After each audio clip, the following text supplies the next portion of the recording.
오늘도 우리 사는 이야기 찾아주셔서 감사합니다. 사연자분이 보내주신 이야기 시작해볼게요. 안녕하세요.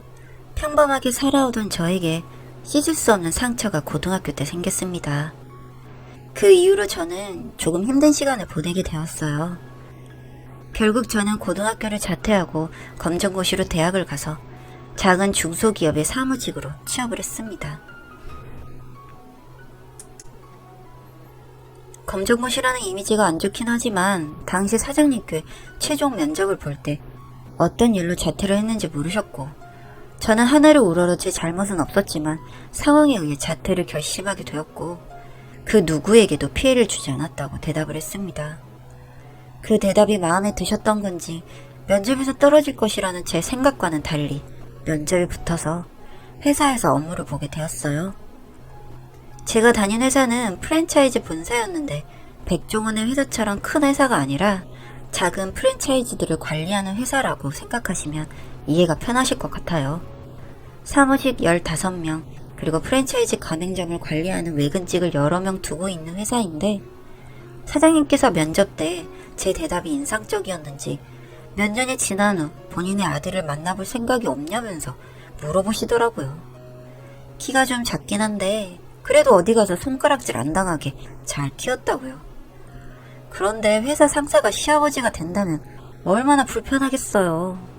그래서 남자친구가 있다, 바쁘다, 이 핑계 저 핑계를 대며 피해 다녔는데, 하루는 회사로 제 또래쯤 되어 보이는 손님이 오셔서 사장님이 계신 방으로 안내해드렸고, 그 손님이 가고 난 후 절 부르시더니 본인의 아들을 봤냐며 물으시더라고요.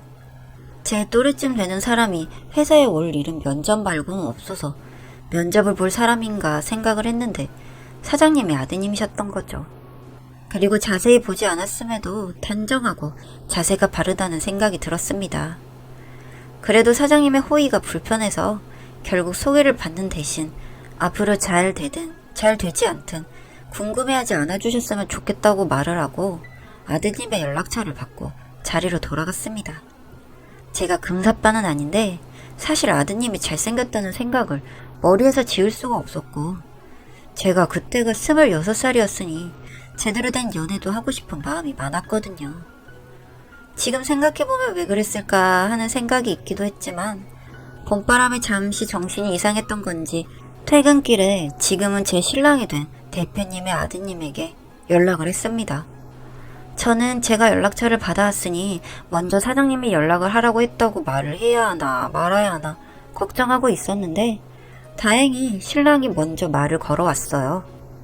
제가 성격이 좀 급한 편이기도 하고 만나지 않고 연락만 길게 하는 것을 좋아하지 않아서 짧은 연락을 마치고 다음날 퇴근을 보기로 했습니다.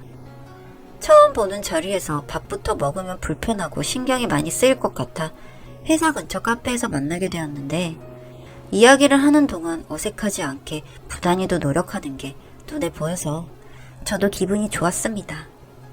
알고 보니 나이도 동갑이고 과는 다르지만 같은 대학을 나왔더라고요. 제가 전문대를 졸업했는데 신랑도 외식 경영 쪽에 있는 전문대를 졸업해 현재는 다른 회사에서 슈퍼바이저로 근무 중이라고 했습니다. 아빠가 회사 사장인데 굳이 다른 곳에서 근무하는 이유를 여쭤보았더니 저희 회사는 한식 계열이고 본인이 지금 근무하는 회사는 양식 쪽 프랜차이즈를 관리하는 회사라서 배울 점이 더 많을 것 같고 나중에 꼭 쓰임이 있을 것 같다고 하더라고요. 저와 나이가 같음에도 이렇게 생각을 할 수 있다는 게 멋지다는 생각을 했고, 그렇게 지적인 그의 모습에 저도 빠져들었던 것 같아요. 아무래도 사장님의 아드님이다 보니 쉽게 연애를 시작할 순 없었지만 만나서 커피도 마시고 밥도 먹으며 6개월 정도 서로를 알아가는 시간을 가진 다음에 정식으로 연애를 시작하게 되었어요. 처음에는 다른 사람들의 시선도 있다 보니 비밀 연애를 시작하게 되었고, 나중에 사장님이 알게 되셔서 회사 사람들 모두 알게 되기는 했지만, 그때가 저희가 결혼을 생각하던 때쯤이라 큰 문제는 없었습니다. 그렇게 3년간의 소소하다면 소소한 연애를 마치고 결혼을 하게 되었어요. 결혼 후 저는 퇴직을 하고 가끔 마감으로 업무가 바쁠 때만 출근해서 일을 도왔는데, 임신과 출산으로 1년 정도 회사에 가지 않게 되었고, 그 사이 새로운 직원도 뽑고 회사의 경기도 더 좋아졌습니다. 출산도 했고 아기가 다행히 잘 울지 않아 시댁에 아이를 맡기고 오랜만에 퇴근 후 아버님과 신랑과 저녁을 먹으려고 회사로 가는 길이었습니다. 신랑이 아버님보다 퇴근이 늦기 때문에 아버님과 만나서 아버님 차로 약속 장소로 가려고 했어요. 그런데 저는 회사에 들어갈 수가 없었어요. 사무실 안에서 크게 들리는 웃음소리, 낯이 익은 듯한 목소리였는데 기억하고 싶지 않은 마음에 설마설마하며 문이 열린 틈 사이로 안을 보게 되었는데 고등학교 때 저를 때리고 추행한 사람이 그 안에서 여유롭다는 듯이 웃으며 근무를 하고 있었습니다. 사장실이 있는 공간에 가려면 사무실을 지나서 가야 하는데 도저히 아버님이 계시는 사장실까지 갈 수가 없어서 뒤를 돌아서 나오게 되었어요. 고등학교를 다닐 때 학교 야자 수업을 마치고 집으로 가는 길이었습니다.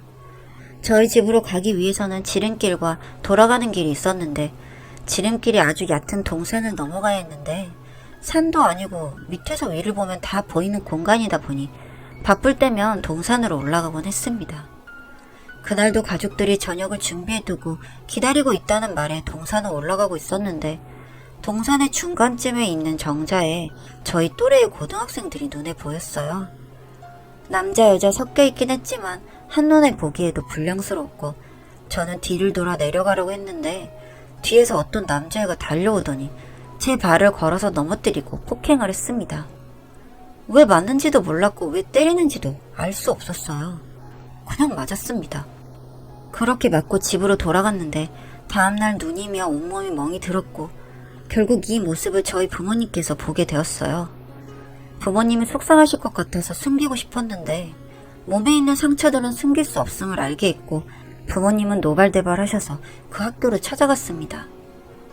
저를 때리면서 그 학생들의 교복을 보고 인근 고등학교라는 것을 알게 되었고 자기들끼리 웃으면서 하는 말에서 몇몇 아이의 이름을 들었습니다.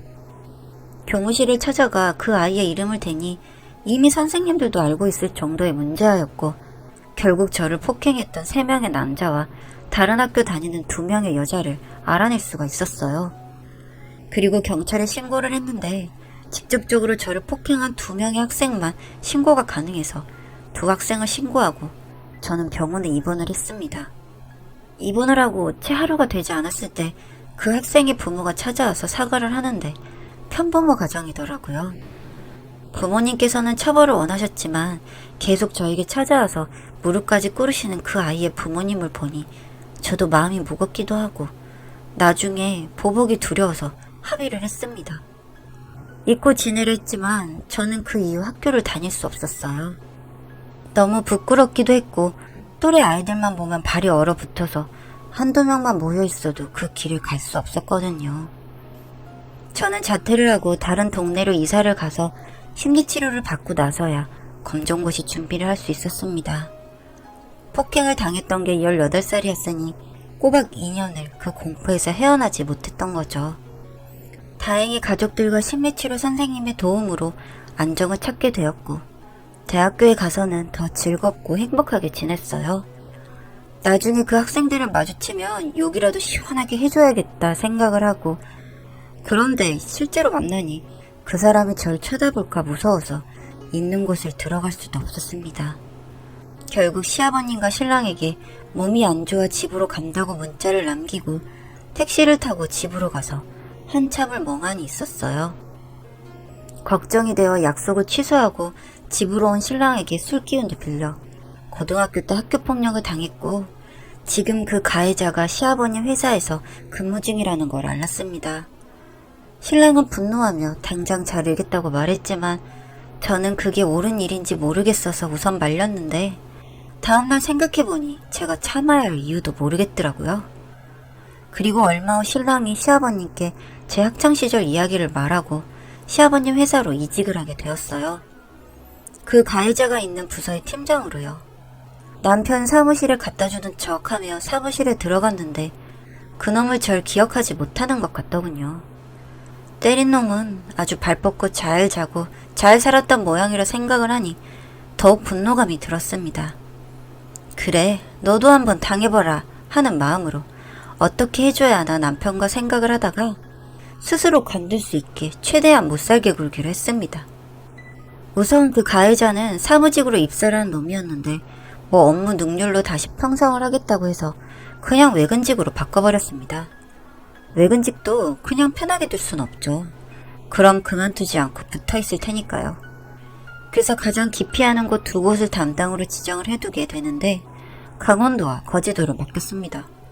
아주 먼 곳이죠. 대부분 강원도로 업무를 배정하면 강원도와 서울, 경기 이런 식으로 근처로 묶는데 대한민국의 끝과 끝을 담당하게 되어서 거의 5일 내내 출장을 다니게 만들어버린 거죠. 그렇게 그놈은 불만은 가득 차 있는 것 같았지만 그 일을 수행해 나가더군요. 하지만 아주 힘들었겠죠. 생각 같아선 저도 사람을 시켜서라도 때려주고 싶은 마음이었지만 이제야 그럴 순 없었으니까요. 아주 꼰대짓은 그 인간에게 다 했다고 하더군요. 남편도요. 그러는 중에도 시아버님은 분노하셔서 당장이라도 자르자고 하는 걸 제가 회사에 해가 될 수도 있고 하니 가능하면 본인이 퇴사를 하는 방향으로 하고 싶다고 다시 한번 말씀드렸네요. 제가 겪은 일에 같이 분노해 주시는 것만으로도 너무 감사했어요. 그래도 버틸만 했는지 5개월을 버티길래 뭔가 다른 수를 더 내야 하나 했는데 한계가 온 건지 5개월 조금 넘어가는 시점에 남편이 그러더군요. 그놈 사직서 냈다고요. 그렇게 그 인간은 퇴사를 했다고 했습니다. 솔직히 이 정도도 제가 겪었던 충격적인 폭행에는 비할 수 없다는 생각이 듭니다만 그놈도 가장이 있는 것 같은데 일자리를 잃었으니 마음의 고통은 클 거라 생각을 했습니다. 어떻게 그래도 그럴 수 있냐고 하실 수도 있겠지만 제가 당한 걸 생각하면 가해자에게 이 정도 해도 되는 거 아닐까요?